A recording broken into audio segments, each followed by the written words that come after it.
नमस्कार दोस्तों, मैं हूं आगम सिंह सिसोदिया। स्वागत है आप सभी का। अगर आप उदयपुर घूमने का प्लान बना रहे हैं और ये जानना चाहते हैं कि यहाँ की फेमस टूरिस्ट प्लेसेस कौन कौन सी हैं, तो आज हम आपको उदयपुर के लिए कंप्लीट गाइड करेंगे। सबसे पहले तो हम आपको लेकर चलेंगे उदयपुर की सभी फेमस टूरिस्ट प्लेसेस की ओर, जो कि आपको उदयपुर टूर के दौरान ज़रूर कवर करनी चाहिए, और उन सभी प्लेसेस को आपको अच्छे से दिखाएंगे, जिससे कि आपको ऐसा अनुभव होगा कि आप हमारे साथ उदयपुर घूम रहे हैं। और इसी के साथ हम आपको जानकारी देंगे कि आप किस तरह से उदयपुर के लिए पहुंच सकते हैं, किस तरह की होटल फैसिलिटीज़, फूड फैसिलिटीज़ यहाँ पर अवेलेबल हैं, जहाँ पर आप कम बजट के साथ रुक सकते हैं और अच्छा फूड ट्राई कर सकते हैं। साथ ही हम आपको जानकारी देंगे कि किस तरह से आप अपना उदयपुर टूर प्लान कर सकते हैं, कितने दिनों की आपको आवश्यकता होगी। ये सारी छोटी बड़ी जानकारी आपके साथ शेयर करेंगे। तो आइए मिलकर एक्सप्लोर करते हैं उदयपुर। उदयपुर ट्रिप के दौरान जिन स्थानों को हम घूमेंगे वे कुछ इस तरह से होंगे कि सबसे पहले हम देखेंगे उदयपुर का सिटी पैलेस, जो कि इंडिया का सेकंड लार्जेस्ट पैलेस है, यानी कि दूसरा सबसे बड़ा महल है। फिर हम चलेंगे सज्जनगढ़ फोर्ट के लिए, जिसे मॉनसून पैलेस के नाम से भी जाना जाता है, और यहाँ से उदयपुर का बहुत ही खूबसूरत नज़ारा नज़र आता है। इसके बाद हम चलेंगे सज्जनगढ़ बायोलॉजिकल पार्क के लिए, जहाँ पर कई प्रकार के वाइल्ड एनिमल्स हम देखेंगे। बायोलॉजिकल पार्क को देखने के बाद हम चलेंगे बागोर की हवेली को एक्सप्लोर करने के लिए, जहाँ पर कभी राज परिवार के सदस्य रहा करते थे। और फिर हवेली को देखने के बाद हम चलेंगे गणगौर घाट के लिए, जो कि बागोर की हवेली के काफ़ी निकट है, और यहाँ से उदयपुर का लेक व्यू काफ़ी अच्छा नज़र आता है। फिर हम चलेंगे सहेलियों की बाड़ी के लिए, जो कि एक खूबसूरत गार्डन है, लेकिन इस गार्डन की खास बात है कि यहाँ पर ऐसे फव्वारे हैं जो कि बिना मोटर के चलते हैं। सहेलियों की बाड़ी के बाद हम चलेंगे पिछोला झील के लिए, जहाँ से उदयपुर का सीनरिक व्यू नज़र आता है। और फिर पिछोला झील के बाद हम चलेंगे एक्वेरियम के लिए, जो कि बहुत ही खास है, क्योंकि यहाँ पर 100 से भी ज़्यादा विभिन्न प्रकार की मछलियाँ हैं जिन्हें हम देख सकते हैं। इसके बाद हम चलेंगे फतेह सागर लेक के लिए, जो कि उदयपुर की फेमस टूरिस्ट प्लेसेस में से एक है। और फिर आगे बढ़ते हुए हम चलेंगे जगदीश टेम्पल के लिए, जो कि उदयपुर का एक प्राचीन मंदिर है, जिसकी कलाकृति देखने लायक है। और फिर जगदीश टेम्पल में दर्शन करने के बाद हम चलेंगे विंटेज कार म्यूजियम के लिए, जहां पर लग्जरियस विंटेज कार्स का कलेक्शन है। लेकिन बस इतना ही नहीं, उदयपुर में और भी कई सारी प्लेसेस हैं जिन्हें हम एक्सप्लोर करेंगे। तो चलिए अब इस ट्रिप की शुरुआत करते हैं उदयपुर के सिटी पैलेस के साथ। ये महल इंडिया का दूसरा सबसे बड़ा पैलेस है। इस पैलेस की नींव रखी थी महाराणा प्रताप के पिता उदय सिंह जी ने। इस महल में आपको दिखेगी काफ़ी सारी इंटरेस्टिंग चीज़ें, जैसे कि शीश महल, सोने का सूर्य, music instrument gallery, art gallery, dancing hall, कांच से बना डाइनिंग हॉल, महाराणा प्रताप की असली ढाल, तलवार, कवच और भी बहुत कुछ। तो आइए हमारे साथ चलते हैं सिटी पैलेस के अंदर और देखते हैं इस खूबसूरत महल को।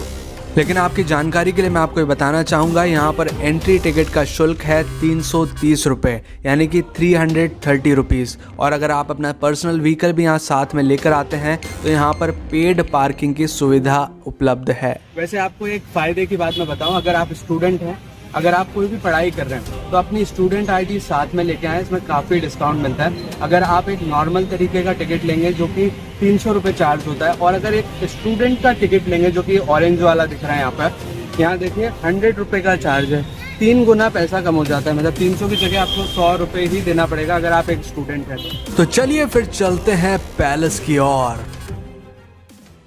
अब हम पहुंच चुके हैं सिटी पैलेस के मेन चौक पर। यहाँ से सिटी पैलेस का नज़ारा बहुत ही खूबसूरत नज़र आता है। यहाँ से आपको पूरा का पूरा सिटी पैलेस एक ही साथ नज़र आएगा, और यहाँ पास में ही एक रेस्टोरेंट है, जहाँ पर अगर आप कुछ खाना पीना चाहें तो यहाँ पर खा सकते हैं। सिटी पैलेस के बारे में मैं एक इम्पॉर्टेंट चीज़ कहना चाहूँगा कि हमने अभी तक जितने भी किले देखे, फोर्ट्स देखे, इतनी अच्छी तरह से वेल मेंटेन नहीं होते।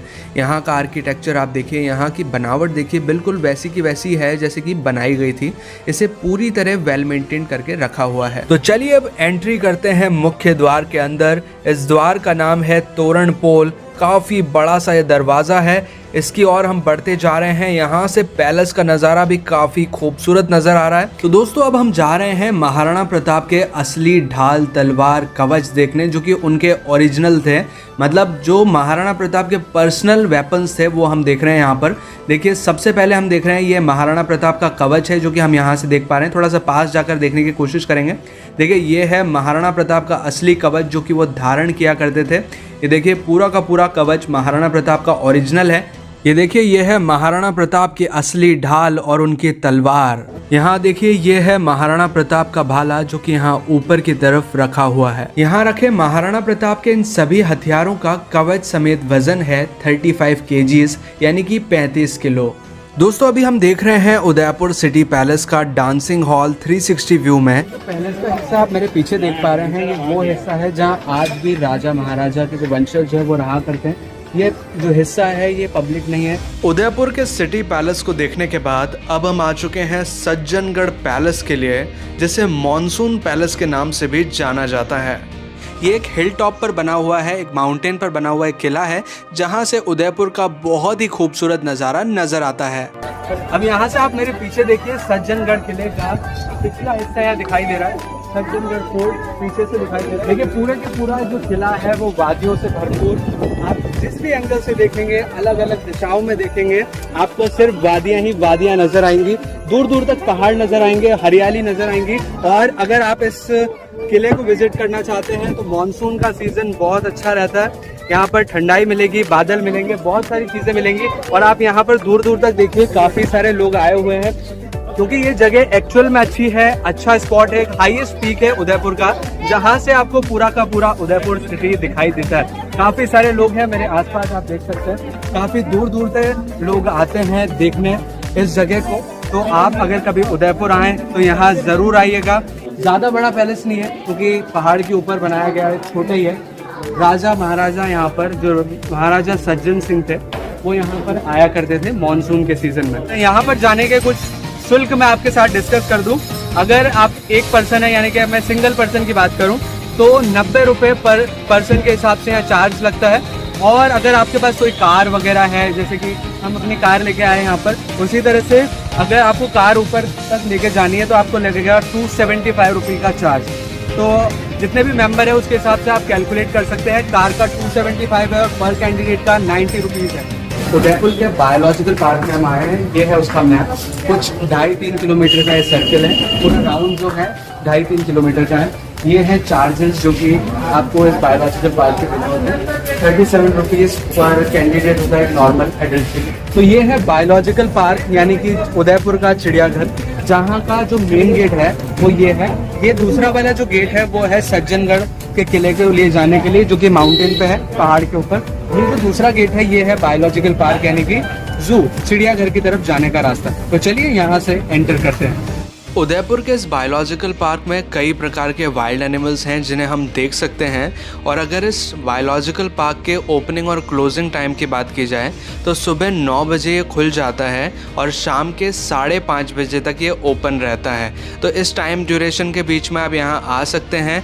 और ये ट्यूसडे के दिन, यानी कि अगर मंगलवार जिस दिन है तो उस दिन इसका ऑफ रहता है, तो आपको इस चीज़ का ज़रूर ध्यान रखना है। और एक और मैं अपना पर्सनल एडवाइस यहाँ देना चाहूँगा कि अगर आप वाइल्ड एनिमल्स को चलते फिरते मूवमेंट करते हुए देखना चाहते हैं तो आप सुबह का टाइम चूज़ कीजिए या शाम का टाइम चूज़ कीजिए। अगर आप दोपहर का टाइम चूज़ करके यहाँ आते हैं तो आपको ज़्यादा वाइल्ड एनिमल्स का मूवमेंट देखने न मिलेगा, क्योंकि उस टाइम पे वाइल्ड एनिमल्स का रेस्ट टाइम होता है। तो रेस्टिंग टाइम पे शायद या तो वो लेटे हुए नज़र आएँ या फिर किसी झाड़ी के पीछे अगर वो हैं तो शायद वो आपको नज़र नहीं आ पाएंगे।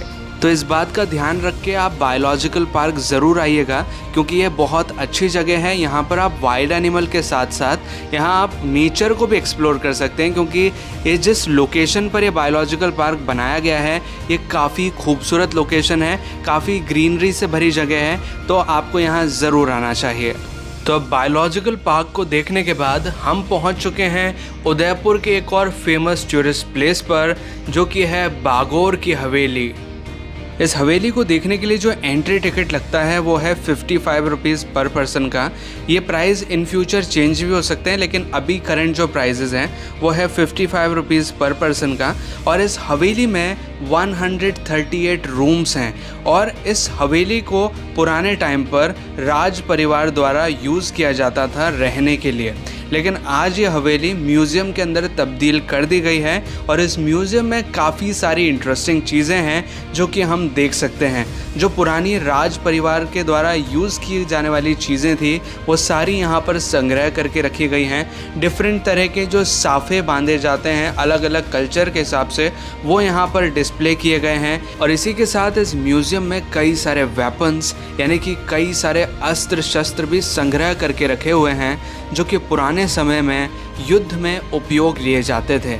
लेकिन इस म्यूज़ियम में सिर्फ हम इन पुरानी चीज़ों को, अस्त्र शस्त्र को ही नहीं देखते हैं। इस म्यूज़ियम में हम ये भी देखते हैं कि पुराने टाइम पे रॉयल फैमिली किस तरह से रहा करती थी, उनके किस तरह के रूम्स हुआ करते थे, कहाँ पे बैठक हुआ करता था, किस तरह का किचन हुआ करता था। ये सारी चीज़ें हम इस म्यूज़ियम के माध्यम से देखते हैं क्योंकि ये पुराने टाइम पर रॉयल फैमिली का रेजिडेंट एरिया हुआ करता था।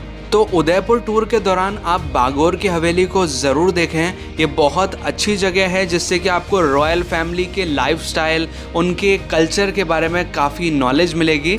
लेकिन इस हवेली को देखने के लिए आप गाइड की सहायता ज़रूर लें, क्योंकि जब हम खुद इस हवेली को देखेंगे, इस म्यूज़ियम को देखेंगे तो हमें प्रॉपर जानकारी नहीं मिल पाती। लेकिन जब हमको गाइड प्रॉपरली समझाते हैं तो हर एक डिटेल हमें समझ आती है। बागोर की हवेली के पास एक घाट है जिसका नाम है गणगौर घाट। यहाँ से आप उदयपुर का एक बहुत ही खूबसूरत लेक व्यू एंजॉय कर सकते हैं। लेक के दूसरी साइड आप देखेंगे तो आपको कई सारी होटल्स, रेस्टोरेंट्स नज़र आएंगे जो कि पुराने टाइम पर हवेलियाँ हुआ करती थी, लेकिन आजकल इन्हें होटल और रेस्टोरेंट के अंदर तब्दील कर दिया गया है। हालाँकि ये पॉइंट बहुत ही खूबसूरत है, काफ़ी अच्छे पिक्चर्स आप यहाँ पर क्लिक कर सकते हैं। और साथ ही आप यहाँ देखिए, ये बागोर की हवेली का जो साइड व्यू है वो आप यहाँ पर देख पाएंगे कि आधा जो हवेली का पोर्शन है आपको वाटर के अंदर दिखाई देगा और यहाँ साथ ही काफ़ी सारे आपको पिजन्स यानी कि कबूतर नज़र आएंगे। तो अगर आप चाहें तो यहाँ पर स्लो मोशन वीडियोस भी शूट कर सकते हैं।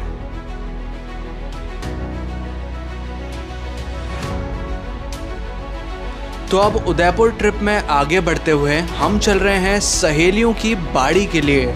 सहेलियों की बाड़ी एक शाही बाग है, यानी कि एक ऐसी नेचुरल प्लेस है जहां पर आपको दिखाई देते हैं अलग अलग प्रकार के फाउंटेन्स जो कि बिना मोटर के चलते हैं। ये जो आप सीन देख रहे हैं ये है भादव फव्वारे। भादव का सीज़न यहाँ पे क्रिएट किया गया है।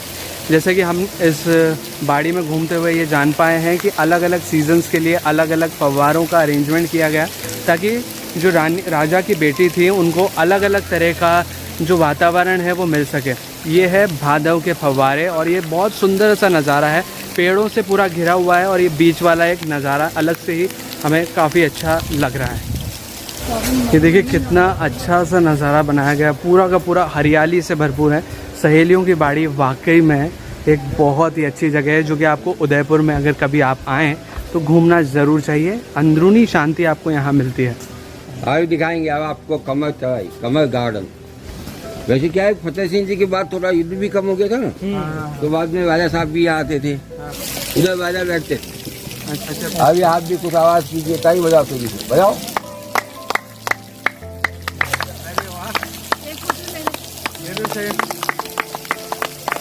आप देखो फिर एक मिनट ताली बंद करो। अब क्या फिर बात मिल रहा कि वेड़ी जाके जाती थी, ताली उससे आवाज़ बंद होती थी, फाउंटेन बंद हो जाते थे। बजाओ ताली। ताली बजाते के साथ ही ये फव्वारे बहुत तेज होने लगे अपने आप ही। बहुत ही अलग ही सा सीन है। जैसे हम ताली बजाना रोकेंगे, देखना अभी आप फव्वारों के जो लेवल है, फिर ताली बजाओ, बंद हो जाएगा। बजाओ फव्वारों का जो लेवल है। अच्छा, फिर ताली बजाने, अरे वाह, ताली बजाने के बाद ये फव्वारे बंद हो चुके हैं अब। यानी कि एक बार आप ताली बजाएंगे तो फव्वारे तेज हो जाएंगे, दूसरी बार आप बजाएंगे तो फव्वारे अपने आप गिर जाएंगे। तो चलिए अब गाइड साहब से जानते हैं कि आखिर इन फव्वारों के चलने और बंद होने के पीछे क्या लॉजिक है। इसमें क्या है, पैर भी शू सिस्टम थे। अभी इसको क्या वाल सिस्टम कर दिया। अच्छा अच्छा। अपने चूड़ीदार मुंह में होते हाँ, हैं, टाइट कर दिया, बंद कर दिया, वहाँ उसका बंद करने वाल खोल दिया तो वाल प्रेशर खोल बढ़ दिया गया। तो प्रेशर चल जाएगा।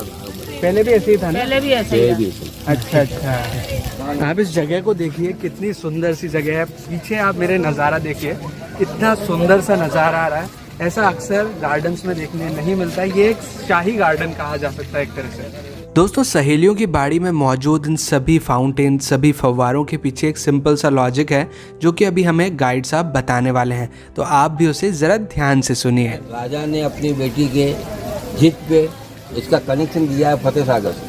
फतेह सागर देखा भी आपने? वो डैम है ना, हाँ, ये आप जाओगे फतेह सागर डैम भी इसके पीछे है, वहाँ बोटिंग भी होती है। वो ऊंचाई पे है, ये नीचे पे। अच्छा, ये वो वाला वहाँ का पानी यहाँ आता है, सिस्टम जो लाइन डाली वहाँ से यहाँ। वहाँ से डायरेक्ट लाइन डाल दी तो पानी अपना आप प्रेशर बनता है इसका। सहेलियों की बाड़ी देखने के बाद अब हम चल रहे हैं पिछोला झील में बोटिंग के लिए। बोटिंग पर जाने से पहले मैं आपको एक इंटरेस्टिंग सी जानकारी देना चाहूँगा कि अगर आप ट्रेडिशनल ड्रेसेस में फ़ोटोग्राफ्स क्लिक करवाना चाहते हैं तो यहाँ पर आपको काफ़ी सारे लोग मिल जाएंगे जो कि आपको ट्रेडिशनल ड्रेसेस प्रोवाइड कराते हैं और आपके फ़ोटोज़ क्लिक करते हैं। तो आप यहाँ पर इस तरह से फ़ोटोज़ भी क्लिक करवा सकते हैं। तो दोस्तों, ये है टिकट काउंटर जहाँ से आप पिछोला झील में बोटिंग का टिकट ले सकते हैं। अगर आपको 10 सीट्स वाली एक लग्जरी बोट चाहिए तो उसका चार्ज है 300 रुपीज़ पर पर्सन। अगर आपको 30 पर्सन्स वाली एक नॉर्मल बोट चाहिए तो उसका चार्ज है 150 रुपये, यानी कि 150 रुपीज़। एक चीज़ मैं आपको भाई इंपॉर्टेंटली बताना चाहूँगा, देखिए यहाँ पर 2 तरह की बोटिंग होती है। ये जिस इलाके में आए हैं है तो पिछोला झील का इलाका, जहाँ से थोड़े सस्ते दामों में हमको बोटिंग करने को मिल जाती है। कुछ 150 रुपये का टिकट है पर पर्सन का, बड़ी वाली बोट का, और अगर ज़्यादा छोटी चाहिए आपको स्पीड बोट टाइप की तो उसका 300 रुपये कुछ है। अगर आप उधर से बोटिंग करते हैं, वो सामने से लेक पैलेस के वहाँ पे जो सिटी पैलेस है उदयपुर का, वहाँ से अगर आप बोटिंग करते हैं तो आपको 500 पर पर्सन का चार्ज देना होता है। और उसमें ये तो नॉर्मल वाला है, और भी बहुत बड़े बड़े चार्जेस हैं जो आपको देने पड़ते हैं। यहाँ आपको सस्ते दामों में मिल जाती है चीज़ें। तो अब हमारी बोट स्टार्ट हो चुकी है और पिछोला झील की ओर हम बढ़ते जा रहे हैं। सबसे पहले हम जा रहे हैं ताज होटल की तरफ, जो कि पुराने टाइम पे एक तरह का जल महल हुआ करता था, जग महल इसे कह सकते हैं हम। ट्रैवल करते करते हम पहुंच चुके हैं सिटी पैलेस के पास। यहाँ से सिटी पैलेस पूरी तरह नज़र आ रहा है। ये पिछोला झील से नज़ारा है सिटी पैलेस का एक अलग ही अंदाज में। ये जो आगे वाला पोर्शन है, यहाँ आज भी प्रिंस रहते हैं, जो यहाँ के पुराने राजा रजवाड़े होते थे, जो महाराणा होते थे, उनके वंशज आज भी यहाँ रहते हैं इस आधे पोर्शन में, और आधा पोर्शन लोगों के लिए पब्लिकली खुला हुआ है। यहाँ से देखिए सिटी पैलेस काफ़ी नज़दीक नज़र आ रहा है। आपको थोड़ा सा और पास करके हम दिखाने की कोशिश करेंगे। देखिए काफ़ी सुंदर सा सिटी पैलेस है जो हमारे सामने पिछोला झील के सामने से हम देख पा रहे हैं। सारे खिड़की, दरवाजे, सिटी पैलेस की हर एक चीज़ यहाँ से हम देख सकते हैं। ये है ऊपर का टॉप फ्लोर, जो 5th मंजिल में हम गए थे कल, वो चीज़ यहाँ से नज़र आ रही है। ये कुछ रेस्टोरेंट्स हैं, जैसे कि हमने सनसेट वाला जो रेस्टोरेंट देखा था वो है। अब यहाँ से आप इस नज़ारे को देख सकते हैं, एंजॉय कर सकते हैं। ये है ताज होटल, ये जो पीछे दिख रहा है ताज है। और यहाँ पर भी कुछ तरह के वाइट कलर के पैलेस नज़र आ रहे हैं पीछे की तरफ, जहाँ पर अभी हम जा रहे हैं आगे की ओर। वहाँ पर कुछ पैलेस नुमा नज़र आ रहे हैं। यहाँ से आप देखिए सिटी पैलेस का बहुत ही खूबसूरत नज़ारा यहाँ पर नज़र आता है। पूरा का पूरा सिटी पैलेस एक ही साथ नज़र आता है। और ये है लेक पैलेस जो कि पिछोला झील के बीच में स्थित है। यहाँ पर एक और बोट नज़र आ रही है, कुछ अलग सी ट्रेडिशनल बोट है, बहुत ही एक्सपेंसिव सी लग रही है। काफ़ी अच्छी आर्किटेक्चर्स हैं। जो लोग यहाँ पर ताज में ठहरने आते होंगे वो इस बोट पे आकर एंजॉय कर सकते हैं। वैसे बोट नहीं है, एक तरह से बिल्कुल जैसे कि आपको यहाँ पर एक स्टिक दिख रही होगी, एक डंडा सा, इसकी वजह से इसको एक ही जगह पर स्थिर करा हुआ है। सिर्फ लोग यहाँ पर एंजॉयमेंट के लिए आते हैं। बोट तो ये है जिस पे अभी हम चल रहे हैं। अब हम पिछोला झील में घूमते घूमते पहुँच चुके हैं जग मंदिर के यहाँ। ये है जग मंदिर। वैसे अभी हम यहाँ पर नहीं जाएंगे अंदर, यहाँ से पास से क्रॉस होकर ये बोट गुजरेगी, लेकिन नज़दीक से हम जग मंदिर को यहाँ से देख सकते हैं। काफ़ी खूबसूरत है। कुछ छतरियाँ भी इसके अंदर बनी हुई है, एक छोटा सा गार्डन है। पिछोला झील से आप करणी माता का मंदिर बड़े आराम से देख पाएंगे। वो जो ऊपर पहाड़ी के टॉप पे नज़र आ रहा है, वो एक किले जैसा बाउंड्री आपको, वो है करणी माता का मंदिर। वहाँ पर आपको एक छोटा सा त्रिशूल नुमा भी दिख रहा होगा शायद। मंदिर के बैक साइड में वो है करणी माता का मंदिर, जहाँ पर रोप वे से भी जाया जा सकता है, और अगर आप चाहें तो पैदल भी आप वहाँ जा सकते हैं। रोप वे यानी कि उड़न खटोला जो केबल कार होती है, उससे भी आप वहाँ पर पहुँच सकते हैं। तो अब इस ट्रिप में आगे बढ़ते हुए हम आ चुके हैं उदयपुर के एक फेमस एक्वेरियम को देखने के लिए, जो कि फतेह सागर झील के किनारे बना हुआ है। और इस एक्वेरियम की खास बात है कि यहाँ पर 100 से भी ज़्यादा वैरायटीज़ की फिशेस हैं, यानी कि मछलियाँ हैं, जिन्हें हम यहाँ देखेंगे। अब हम चल रहे हैं एक्वेरियम के अंदर की ओर। देखिए यहाँ से बहुत ही बड़ा सा एक्वेरियम है, काफ़ी सारी वैरायटीज़ के फिशेस हैं जो कि अभी हम देखने वाले हैं। दोस्तों अब इस चेम्बर में देखिए जो मछलियाँ आपको दिखाई दे रही हैं, इनका नाम है टाइगर ऑस्कर।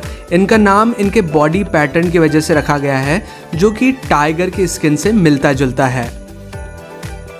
इस फिश का नाम है सिल्वर एरोवाना। ये एक south American fresh water fish है, यानी कि मीठे पानी की मछली है। ये इसका नाम इसके कलर की वजह से ही रखा गया है। इस मछली का बहुत बड़ा जबड़ा होता है, जैसे कि आप यहाँ पर देख पाएंगे।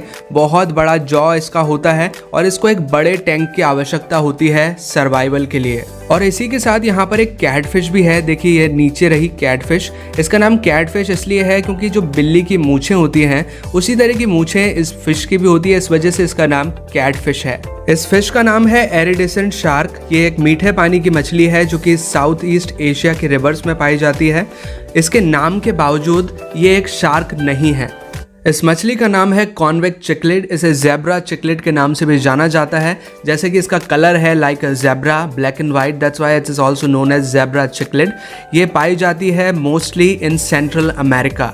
इस मछली का नाम है ब्लैक गोस्ट नाइफ फिश, जो कि एक फ्रेश वाटर यानी कि मीठे पानी की मछली है, जो कि अधिकतर साउथ अमेरिका में पाई जाती है। इस मछली का नाम है जाइंट गोरामी। ये एक फ्रेश वाटर यानी कि मीठे पानी की मछली है, जो कि साउथ ईस्ट एशिया में अधिकतर पाई जाती है। इस मछली को खाने के रूप में उपयोग में लिया जाता है। वैसे देखिए काफ़ी सुंदर सी मछली है, काफ़ी अच्छे स्केल्स यहाँ पर हमें नज़र आ रहे हैं। इस मछली का नाम है सकर माउथ कैटफिश। इसका नाम इसके बॉडी पैटर्न की वजह से रखा गया है। इस फिश का नाम है मोनोडेक्टाइलस सेबेई। ये एक अफ्रीकन मोनी फिश है जिसका शेप कुछ इस तरह का होता है। इस फिश का नाम है ऑस्कर, जो कि अधिकतर साउथ अमेरिका में पाई जाती है। इसकी उम्र होती है 10 से 20 साल और यहाँ पर कुछ टाइगर पैटर्न्स की भी ऑस्कर फिशेस होती हैं, इस वजह से उनका नाम टाइगर ऑस्कर रखा गया है। ये वही इरिडेसेंट शार्क है जो कि हमने पहले देखी थी। पहले वाली वाइट कलर की थी, ये वाली थोड़ी ब्लैकिश कलर की है। इसके बारे में आपको एक बात जरूर मालूम होगी कि इसका नाम शार्क जरूर है, लेकिन ये शार्क नहीं है। इस मछली का नाम है मैटिनस अर्जेंटियस, जो कि अधिकतर ब्राजील की नदियों में पाई जाती है। यहाँ पर देखिए लंबी साइज के फिशेस हैं और यहाँ पर आगे एक बहुत ही खूबसूरत सी मछली नजर आती है जिसका नाम है बटरफ्लाई कोई। इसे ड्रैगन कार्प के नाम से भी जाना जाता है। काफी सुंदर सी मछली है, इसके फिन्स काफी अच्छे हैं। इस फिश का नाम है ब्लड रेड पैरेट चिकलेट, जो कि एक ऑरेंज कलर की मछली है। इसको पहली बार ब्रीड कराया गया था ताइवान में लगभग 1986 के दौरान। इसकी एज होती है 5 से 15 साल की। इन मछलियों का नाम है टिन फॉयल बार्ब, जो कि मीठे पानी की मछलियां हैं। ये अधिकतर साउथ ईस्ट एशिया में पाई जाती हैं। ये वही फिशेस हैं जो कि हमने पिछले चैम्बर में देखी। इनका नाम है ऑस्कर, लेकिन इस चैम्बर में ये कुछ ज़्यादा ही मात्रा में हमें दिखाई दे रही है। काफ़ी सारी फिशेस हैं जो कि इस चैम्बर में रखी गई हैं एक साथ। देखिए यहाँ पर से क्लोजअप में हम इस मछली को देख सकते हैं। ये है ऑस्कर। देखिए काफ़ी अच्छी सी मछली है, काफ़ी बड़ी साइज़ की मछली है। देखिए यहाँ पर काफ़ी सारी ऑस्कर हमें दिखाई दे रही हैं। अब इस चेम्बर में आप देख रहे हैं ब्लड रेड पैरेट चिकलिट की एक अलग वैरायटी। यहाँ पर ये मछलियाँ काफ़ी ज़्यादा मात्रा में हैं। पूरा का पूरा चेम्बर इन्हीं मछलियों से भरा हुआ है।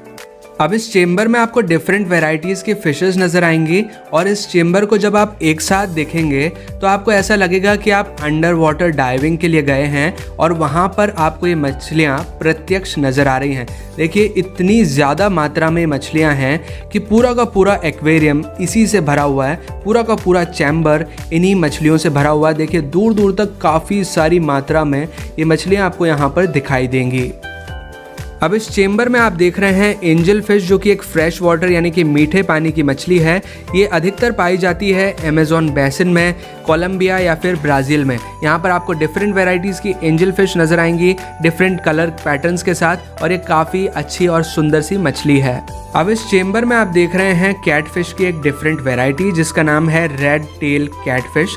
इसकी टेल हल्की सी रेडिश कलर की है, यानी कि पूंछ जो इसकी है वो हल्की सी रेडिश कलर की, इसकी वजह से इसका नाम रेड टेल कैटफिश है। और यहाँ आगे चलें तो हमें काफ़ी सारी मछलियाँ एक साथ ही नज़र आती हैं। इनके जो फिन्स का कलर है वो है ऑरेंज और इनकी बॉडी का कलर है सिल्वर। और यहाँ से फिर आगे बढ़ते हैं तो यहाँ पर येलो और ब्लैक कलर के स्ट्रैप्स के साथ यहाँ पर मछलियाँ नज़र आती हैं। और यहाँ ऊपर की तरफ देखिए, यहाँ पर ये एयर सप्लाई की जा रही है पानी के अंदर, ताकि पानी में ऑक्सीजन डिज़ोल्व हो और ये मछलियाँ अच्छे से सांस ले सकें।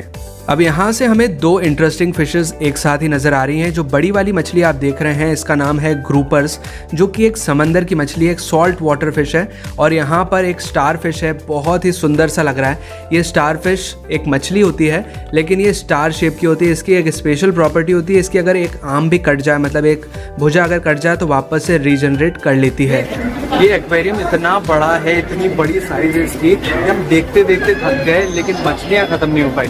लेकिन यहाँ से पीछे देखिए, इतनी सारी मछलियाँ हैं, इतनी सारी, यहाँ पीछे तो ख़त्म ही नहीं हो रहा। इतनी बड़ी गैलरी, इतनी बड़ी कि यहाँ पर इतनी ज़्यादा वेराइटीज़ के फिशेज़ हैं कि आप देखते देखते थक जाएंगे लेकिन नंबर ख़त्म नहीं होगा। देखिए यहाँ पर एक स्पेशल चेम्बर है जहाँ पर आप फ़ोटोज़ खिंचा सकते हैं फिशेज़ के साथ। देखिए यहाँ पर एक ग्लास का चेम्बर है बीच में, जहाँ पर आप खड़े हो जाते हैं। यहाँ पर नीचे देखिएगा, यहाँ पर मैं आपको दिखाऊंगा नीचे की साइड, यहाँ पर एक, यहाँ पर से आप खड़े हो सकते हैं और यहाँ पर आप फ़ोटोज़ वगैरह क्लिक कर सकते हैं। काफ़ी अच्छी जगह है। यहाँ पर फ़िशेज़ की वैरायटी इतनी ज़्यादा है, आप देखिए यहाँ पर सभी लोग फ़ोटोज़ वगैरह क्लिक कर रहे हैं। मैंने भी ट्राई किया, काफ़ी अच्छी जगह है। और देखिए वैराइटीज़ देखिए फ़िशेज़ की यहाँ पर कितनी ज़्यादा है, अलग अलग वैराइटीज़ की आपको दिखाई देंगी, डिफरेंट पैटर्न्स के साथ। सभी के नाम अलग अलग हैं, सभी के जेनेरा अलग हैं, सभी की फैमिलीज़ अलग हैं। और यहाँ पर आप देखिए आपको कुछ न्यूट्रल कलर की फ़िशेज़ भी नज़र आएंगी, जिनका कोई स्पेसिफिक कलर नहीं है, फिर भी वो काफ़ी खूबसूरत दिखाई देती हैं। यहाँ देखिए आपको जलपरी का बहुत ही खूबसूरत सा स्ट्रक्चर नज़र आएगा। देखिए यह है जलपरी के फिन्स,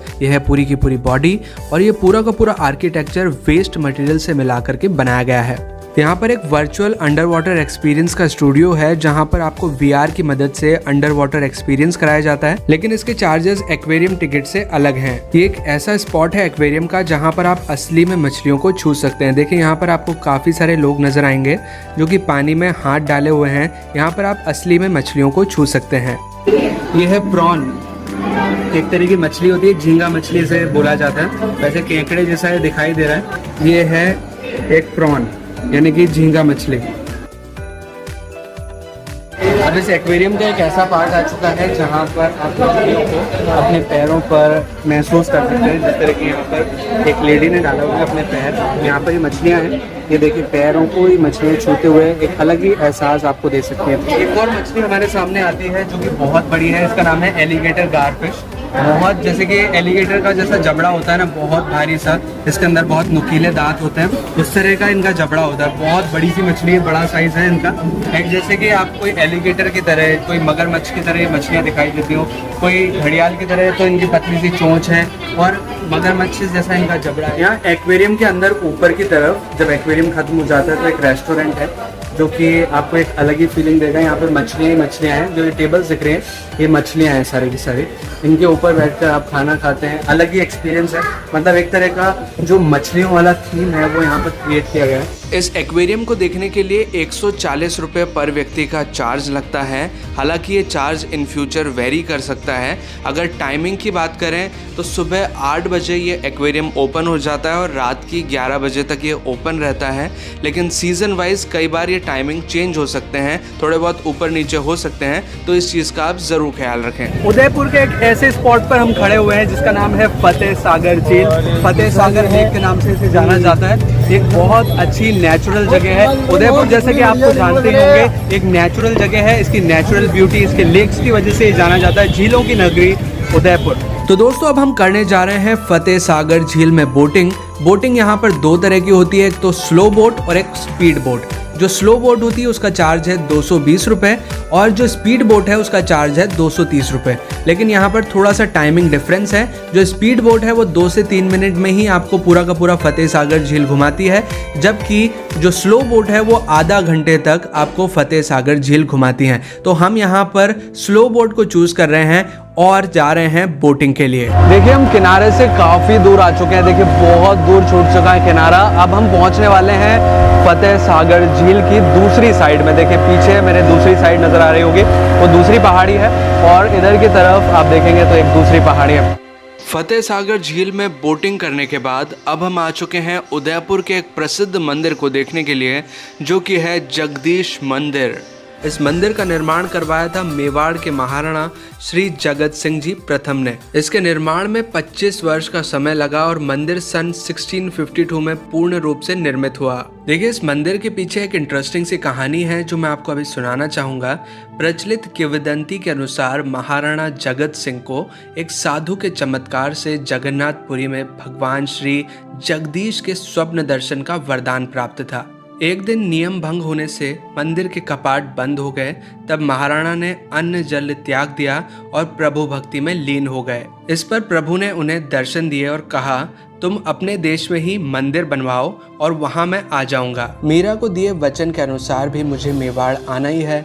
जब मंदिर का निर्माण पूर्ण हुआ तो उसमें मूर्ति प्रतिष्ठा का प्रसंग आया तो भगवान के स्वप्नादेश से डूंगरपुर के पशवशा शरण पर्वत से प्रतिमा लाई गई। जब मूर्ति प्रतिष्ठा का समय नजदीक आया तो महाराणा जगत सिंह के मन में शंका उत्पन्न हुई कि प्रभु का पदार्पण इस प्रतिमा में होगा या नहीं। इस विचार में खोए महाराणा को भगवान ने स्वप्न दिया कि जगन्नाथपुरी में तुमने मुझे जो 4 सोने के कड़े पहनाए थे वो ही मूर्ति प्रतिष्ठा के समय इस नव प्रतिमा के हाथों में अपने आप धारण हो जाएंगे, तो समझ लेना कि मैं मेवाड़ आ गया हूँ। वास्तव में ऐसा ही हुआ। तब महाराणा को विश्वास हो गया कि भगवान का मेवाड़ में पदार्पण हो गया है।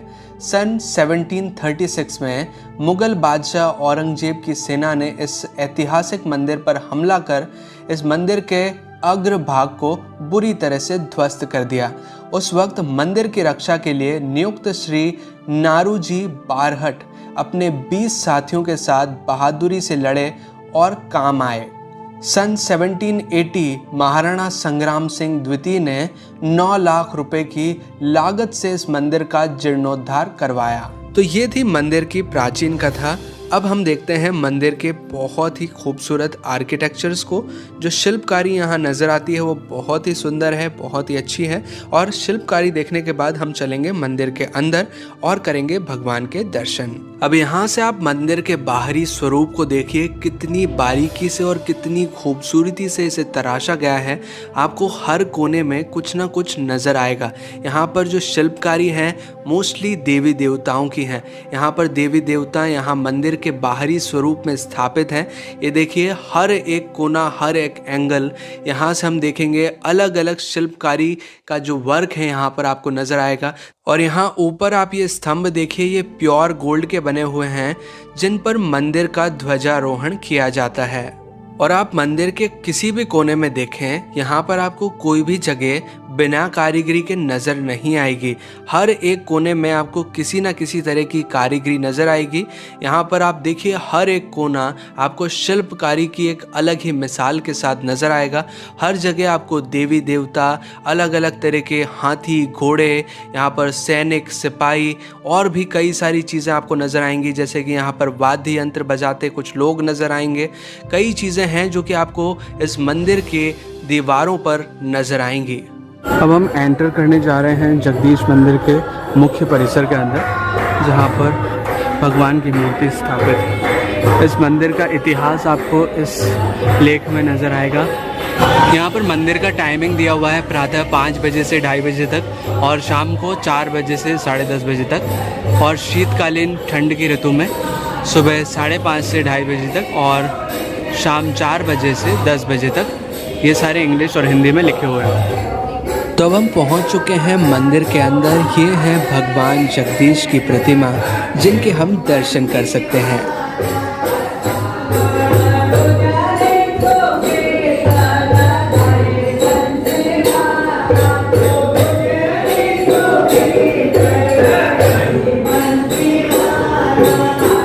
मंदिर के बाहर भगवान विष्णु के वाहक गरुड़ देव की प्रतिमा स्थापित है, जहां पर हम दर्शन कर सकते हैं। यहां पर कुछ और मंदिर हैं, जैसे कि महादेव और मां पार्वती का मंदिर, जहां पर भगवान महादेव और मां पार्वती की प्रतिमा स्थापित है। इन्हीं के पास भगवान गणेश जी का मंदिर स्थापित है, जहां पर हम दर्शन कर सकते हैं। अभी हम उदयपुर की एक ऐसी जगह है जिसका नाम है विंटेज कार कलेक्शन। ये एक ऐसा म्यूज़ियम है जहाँ पर पुराने ज़माने की कारें रखी हुई हैं, अलग अलग मॉडल्स की हैं। मैंने अभी इसका टिकट परचेज़ कर लिया है, कुछ 400 रुपये का टिकट है पर पर्सन का। सबसे पहले स्टार्ट करते हैं यहाँ से, the palace Udaipur vintage and classic car collection, यहाँ पर ऊपर रेड वर्ड्स में लिखा हुआ है। अब यहाँ पर एक बहुत ही अच्छी सी कार है, बिल्कुल रॉयल फीलिंग देती है। ये देखिए, ये है वो बड़ी सी कार, थोड़ा सा दूर से देखते हैं, बहुत लंबी कार है। देखिए ये है बहुत लंबी सी कार और काफ़ी रॉयल फीलिंग ये देती है। और इसमें जो सीटिंग का अरेंजमेंट है, सीटिंग अरेंजमेंट इसमें भी 4 जनों का ही है, लेकिन इसका जो आगे का बोनट है वो बहुत बड़ा है। ये देखिए बहुत बड़ा सा बोनट है। इस कार का नाम है रोल्स रॉयस, इसका मॉडल नंबर है Phantom second, year of manufacture है 1934, यानी कि 1934 में इस तरह की टेक्नोलॉजी डेवलप हो गई थी कि इतनी अच्छी तरह से कार मैन्युफैक्चर की जाए। और इसका कंट्री ऑफ ओरिजिन है यूनाइटेड किंगडम। यहाँ से मर्सिडीज़ के कुछ मॉडल्स हैं जो कि हमारे सामने नज़र आ रहे हैं। ये सबसे पुराना मॉडल है मर्सिडीज़ का जो कि यहाँ पर रखा हुआ है। ये बना था 1956 में, इसकी सारी जानकारी यहाँ पे लिखी हुई है, मर्सिडीज़ बेंज। दूसरी जो मर्सिडीज़ हमारे सामने आती है वो है ब्लू कलर की। ये थोड़ा सा टॉप मॉडल है, ये बनाया गया था 1960 में, है वही मर्सिडीज़ लेकिन ये थोड़ा सा अपग्रेडेड वर्जन है। अब आगे देखते हैं, आगे यहाँ देखिए दूसरा एक और मॉडल है जो 1966 में बनाया था मर्सिडीज़ का। ये थोड़ा सा और इम्प्रूव्ड मॉडल है। अगर हम देखना चाहें कारों की जनरेशन्स के बारे में तो ये इम्प्रूव्ड मॉडल है मर्सिडीज़ का, काफ़ी अच्छा मॉडल है जो कि इस सन के बाद बनाया गया था। यानी कि ये जो मैं कतार में आपको कारें दिखा रहा हूँ वो एक के बाद एक बनी गई थी, मतलब साल बाय साल इम्प्रूवमेंट के द्वारा ये बनाए गए। अब अगला जो मॉडल है मर्सिडीज़ का वो 1989 में बनाया गया था और ये मॉडल आज की कारों से थोड़ा मिलता जुलता है। थोड़ा सा आपको ऐसा लगेगा कि पुरानी कार है क्योंकि इसका आगे का देखिए बोनट जो है वो बड़ा सा है, जैसे कि आज की कारों में हमें देखने को मिलता है, उसी तरह का ये बोनट है और ये कार भी उसी से मिलती जुलती है। अगली कार हमारे सामने आती है रोल्स रॉयस जो कि 1930 से 1931 यूनाइटेड किंगडम में बनाई गई थी। ये पुराने टाइम के आपको एग्जैक्टली देख के ही लग जाएगी कि पुराने टाइम का रोल्स रॉयल का मॉडल है। अगला जो मॉडल है हमारे सामने वो 1924 का, यानी कि और भी पुराना मॉडल है ये रोल्स रॉयस का। ये बहुत पुराना मॉडल है। यहाँ पर भी आप उसको ये सिंबल देख पाएंगे, ये जो रोल्स रॉयस का सिंबल होता है वो आप यहाँ पर देख पाएंगे। और ये कार भी कुछ पुरानी कार से मिलती जुलती है। इसमें भी पीछे 4 सीट्स हैं, यहाँ से थोड़ा सा क्लियरली शायद ना दिख पाए। इसकी हेडलाइट्स काफ़ी बड़ी है, आप यहाँ से देखिए बहुत बड़ी सी हेडलाइट है। तो 1934 में रोल्स रॉयस यूनाइटेड किंगडम में बनी एक और कार नज़र आती है। ये एक तरह की जिप्सी टाइप की हमको नज़र आ रही है। ये देखिए यहाँ पर अभी रोल्स रॉयस का यहाँ पर सिंबल है। यहाँ पर अब एक दूसरी कंपनी की कार सामने आती है जिसका नाम है कैडिलैक, जो कि 1938 यूएसए में बनाई गई। ये इसका सिंबल ही आप अलग से देख पाएंगे। ये देखिए इसका जो सिंबल है वो कुछ अलग तरह का है और ये कार आप थोड़ा सा यहाँ से देखिए अलग ही तरह का मॉडल है, एक अलग कंपनी की कार है और काफ़ी बड़ा स्पेस। आजकल की कारें आप देखोगे इतने स्पेस में आराम से 6 सीटर 7 सीटर मिल जा रही है, लेकिन इसमें आपको 4 सीटर ही मिल रहा है। यहाँ ऊपर से आप देख पाएंगे इसमें 4 सीटर्स ही हैं और इसका जो डिज़ाइन है वो बहुत बड़ा है। अगली कार जो हमारे सामने आई है वो है फोर्ड, जिसका इन्वेंशन हुआ था, जिसे बनाया गया था 1930 में। इसको यूएसए के अंदर बनाया गया था। ये है बहुत ही सुंदर सा मॉडल जो कि एक अलग ही फीलिंग दे रहा है। ये मतलब उस टाइम का है जब पहली बार जो हेनरी फोर्ड ने जब गाड़ियाँ बनाना शुरू करी थी, उसका कुछ ही सालों बाद वाला ये मॉडल है। यहाँ से आपको थोड़ी सी अलग अलग तरह की, अलग अलग कलर्स की वैरायटी की कार दिखेंगे। ये देखिए, variety of cars are there for us. यहाँ पर हमारे सामने सबसे पहली कार है ये ब्राउन वाली।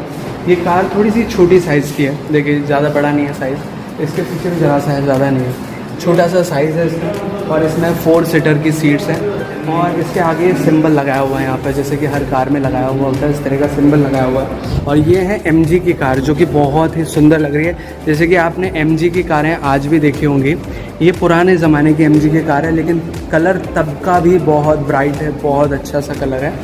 इसका नाम है स्टैंडर्ड हेरल्ड। इस कार का जो इन्वेंशन हुआ था 1961 में, इसका मॉडल तैयार किया गया था इंग्लैंड के अंदर। अब दूसरी कार जो हमारे सामने आ रही है वो है वॉक्सहॉल, जो कि 1946 के अंदर बनाई गई थी।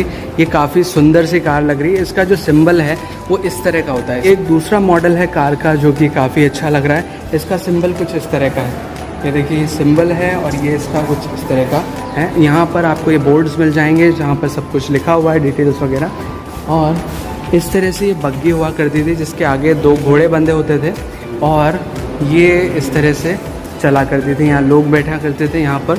उदयपुर टूर का ये एक बहुत इम्पॉर्टेंट पॉइंट है। हमारे पीछे है दूध तलाई, ये एक तरह का तालाब है, एक तरह का लेक है। जैसे कि कहा जाता है उदयपुर है झीलों की नगरी, ये भी एक तालाब है, एक छोटा सा झील मान सकते हैं उसको। दूध तलाई इसका नाम कैसे रखा गया, इसका थोड़ा सा आर्किटेक्चर आप देखिए। ये वाइट कलर का पूरा बना हुआ है, वाइट कलर का स्ट्रक्चर है। अभी थोड़ा बहुत काला हो चुका है, थोड़ा बहुत इसमें मेंटेनेंस की ज़रूरत है। लेकिन ये वाइट वाली जो परछाई है, देखिए पानी के अंदर ये वाइट परछाई गिर रही है, इस तरह से ऐसा लगता है जैसे कि ये पानी वाइट कलर का हो गया हो। काफ़ी जब वाइट कलर होता है तो ये पूरा का पूरा परछाई लंबी की लंबी इस पानी में गिरती है, जिससे लगता है कि पानी सफ़ेद हो गया। इसी वजह से इस जगह को दूध तलाई के नाम से जाना जाता है। तो अब इन सभी प्लेसेस को देखने के बाद अगर आप उदयपुर घूमने का विचार कर रहे हैं तो अब हम आपको उदयपुर के लिए कंप्लीट गाइड करते हैं। सबसे पहले जानते हैं कि उदयपुर आप कैसे पहुंच सकते हैं। उदयपुर आप बाय ट्रेन और बाय बस दोनों साधनों से आसानी से पहुंच सकते हैं। और अगर यहाँ स्टे फैसिलिटी की बात करें कि आप कहाँ पर सस्ते दाम में रुक सकते हैं, तो आपको रेलवे स्टेशन और बस स्टैंड के पास काफ़ी सारे होटल्स मिल जाएंगे जहाँ पर आप 500 से 1000 रुपये में अच्छे से रुक सकते हैं। और अगर धर्मशाला की बात करें तो यहाँ 2 प्रमुख धर्मशाला है, एक चंपालाल जी की धर्मशाला और एक जैन धर्मशाला, जो कि सूरज पुल के पास में पड़ती हैं। इन दोनों धर्मशाला में से जो बेटर धर्मशाला है वो है जैन धर्मशाला, जहाँ पर आप लगभग 500 रुपये के चार्ज के साथ रुक सकते हैं। उदयपुर में जिस रूम में हम रुके थे उसका लोकेशन कुछ इस तरह का है, काफ़ी अच्छा सा रूम है। देखिए यहाँ से एक विंडो भी दिया हुआ है जिससे हम बाहर की ओर देख सकते हैं। यहाँ से आपको शायद क्लियरली ना दिखे लेकिन अच्छा सा व्यू आता है। और एक बेड था, हमने अभी क्या है हम चेकआउट करने वाले हैं तो अभी रूम का थोड़ा सा हालत बिगड़ चुका है, लेकिन अच्छा खासा रूम है, एक अच्छा साफ़ सुथरा बेड था। ये 500 रुपये का कमरा एक नॉर्मल आदमी खरीद सकता है। अगर कोई जैन धर्म का है तो उनको 400 रुपये पे करना होता है। वैसे ये उदयपुर के लिए काफ़ी सस्ता है। होटल्स वगैरह आप जाएंगे थोड़ा सा महंगा हो जाता है, पर एक धर्मशाला के रूप में ये काफ़ी साफ़ सुथरी जगह। यहाँ का टॉयलेट भी काफ़ी अच्छा है, लेकिन अभी हम लोगों ने इसको थोड़ा यूज़ कर लिया है, इसलिए थोड़ा सा इसका हालत ठीक नहीं है, लेकिन फिर भी आप ये देखिए कितनी साफ़ सफाई से इसको रखा गया है। और बाहर चल के एक मंदिर भी है, जैन मंदिर, जो कि आपको मैं दिखाने वाला हूँ। काफ़ी अच्छा है, कांच की कारीगरी भी उसमें दिखाई देती है। तो दोस्तों अब हम पहुंच चुके हैं जैन मंदिर के पास। जैन मंदिर बाहर से कुछ ऐसा दिखाई देता है और अंदर चलते ही आपको इसकी कारीगरी बखूबी नज़र आएगी। देखिए बहुत ही सुंदर कारीगरी के साथ इसे बनाया गया है। पूरा का पूरा काम यहाँ पर ग्लास का है। देखिए शीश महल की तरह ये नज़र आ रहा है। बहुत ही सुंदर सा आर्किटेक्चर है जो अंदर की ओर बनाया गया है। बहुत ही गजब का आर्किटेक्चर है। देखिए यहाँ पर पूरा का पूरा मंदिर कांच की कारीगरी से भरा हुआ है। यहाँ तक कि आप छत देखिए, छत पूरी की पूरी कांच से तराशी गई है। और अगर खान पान की बात करें कि आपको उदयपुर में कहाँ पर बेटर फूड मिल जाएगा, तो आपको रेलवे स्टेशन और बस स्टैंड के पास काफ़ी सारे रेस्टोरेंट्स, काफ़ी सारे ढाबे मिल जाएंगे जहाँ पर आप फूड ट्राई कर सकते हैं। और एक स्पेशल प्लेस के बारे में आपको मैं जानकारी देना चाहूँगा। उदयपुर सिटी पैलेस से जैसे ही हम बाहर निकलते हैं तो थोड़ा सा डिस्टेंस ही पार करते हैं, उतने में एक स्टॉल आता है जहाँ पर मिलती है दाल पूड़ी और दाल बाटी, जो कि बहुत सस्ते में आपको मिल जाती है और इनका टेस्ट भी काफ़ी अच्छा है। जहाँ हमने ट्राई किया हमको बहुत अच्छा लगा तो हमने दोबारा ट्राई किया। काफ़ी अच्छी जगह है, तो यहाँ पर भी आप ट्राई कर सकते हैं अपना फूड। काफ़ी सस्ते में आप अच्छा फूड यहाँ पर ले पाएंगे। और अगर बात करें ट्रांसपोर्टेशन की, तो उदयपुर में आपको हर तरह के साधन उपलब्ध मिलेंगे। अगर आप किराए की बाइक या स्कूटी लेना चाहते हैं तो वो ले सकते हैं। अदरवाइज़ यहाँ ऑटो रिक्शा, मिनी बस आपको जगह जगह पर नज़र आएंगी, उनसे आप ट्रैवल कर सकते हैं। और चाहें तो एक प्राइवेट कैब भी बुक कर सकते हैं। और अगर उदयपुर टूर प्लान की बात करें कि आपको उदयपुर घूमने में कितने दिनों की आवश्यकता होगी, तो आपके लिए 2 से 3 दिन सफिशेंट रहेंगे। 2 से 3 दिन में आप आराम से पूरे उदयपुर को अच्छे से एक्सप्लोर कर सकते हैं। तो ये था हमारा उदयपुर टूर और उदयपुर घूमने से जुड़ी संपूर्ण जानकारी। अगर आपको ये वीडियो अच्छा लगा हो, अगर आपको ये वीडियो हेल्पफुल लगा हो, तो प्लीज़ वीडियो को लाइक कीजिएगा, इसे शेयर कीजिएगा अपने दोस्तों और अपने फैमिली मेम्बर्स के साथ। और अगर आपने चैनल अभी तक सब्सक्राइब नहीं किया है तो प्लीज़ चैनल को सब्सक्राइब कीजिए, बेल आइकन को दबाकर ऑल पे प्रेस कीजिए, ताकि इसी तरह के वीडियो नोटिफिकेशंस आपको आगे भी मिलते रहें।